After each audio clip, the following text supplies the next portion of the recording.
देखिए, सिंधी समाज से संबंधित एक शिकायत प्राप्त हुई है और किशोर कोडवानी जी ने ये शिकायत की है।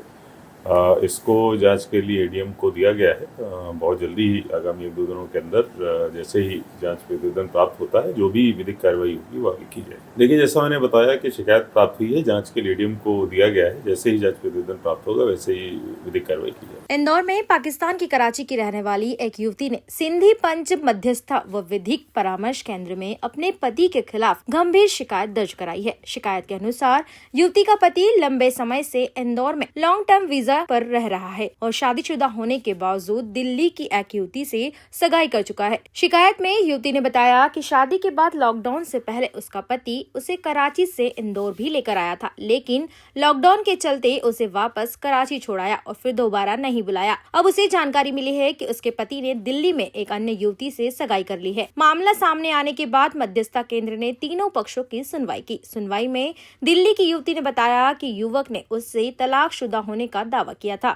इस पर केंद्र ने युवक से तलाक से जुड़े दस्तावेज मांगे हैं। साथ ही केंद्र ने युवक से कहा कि यदि वह अपनी पत्नी के साथ नहीं रहना चाहता तो वैधानिक प्रक्रिया के तहत तलाक देकर उसे मुक्त करे, ताकि वह भी अपने जीवन का स्वतंत्र रूप से निर्णय ले सके।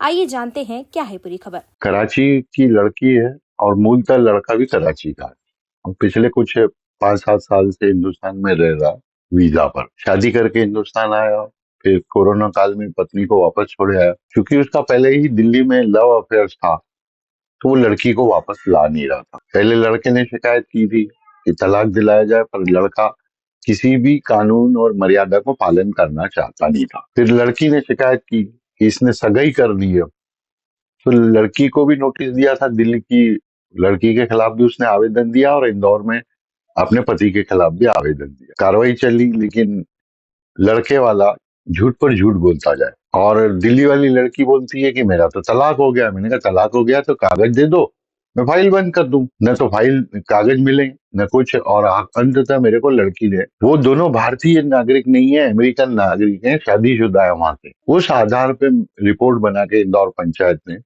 कलेक्टर को आवेदन दिया है कि चूंकि दो देशों का कानूनी उलझन है, मूलतः ये दोनों पाकिस्तान के हैं, शादी पाकिस्तान में हुई है, इसलिए इनको यहाँ से रवाना कर देना चाहिए ताकि कानून का पालन हो सके। लड़की आखिर कहाँ न्याय मांगने जाए, कौन सी कोर्ट सुने, हिंदुस्तान की कोर्ट या पाकिस्तान की कोर्ट? अब उस पर कलेक्टर क्या कार्रवाई करते हैं ये उन्हें ही मालूम। पंचायत को ये शिकायत कब प्राप्त हुई थी? कितने करीबन 6 महीने से ये विवाद चल रहा है।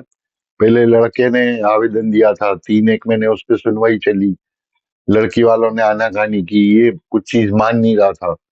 फिर अब लड़की ने पुनः आवेदन किया था, ये शायद उसने मार्च में किया है। मार्च से कंटिन्यू चल रहा था और इस बीच में ये परिस्थितियां आ गई है, वरना लड़की पाकिस्तान से हिंदुस्तान आने वाली थी मई के महीने में। और मैंने उससे कहा था कि तुम हिंदुस्तान आओ, शादी चूंकि तुमको बहला फुसला कर उसने शादी करके इंदौर लाया, और तो बलात्कार का केस आप इंदौर में आके बनाओ।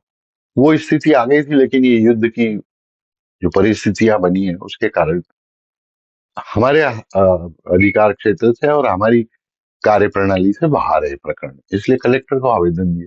अरे वो तो जवाब देने जब आया तो खारक लेके आया कि बधाई हो, मैंने सगाई कर ली। मैंने कहा नालायक, पंचायत में आके मिठाई बांट रहा है हमको, एक गलत काम करे ऊपर से आके मीठा मुंह करवाएगा। प्योर श्योर दूध और घी, माँ के प्यार सा, मिलावट से दूर, भरोसे से भरपूर, प्योर भी श्योर भी।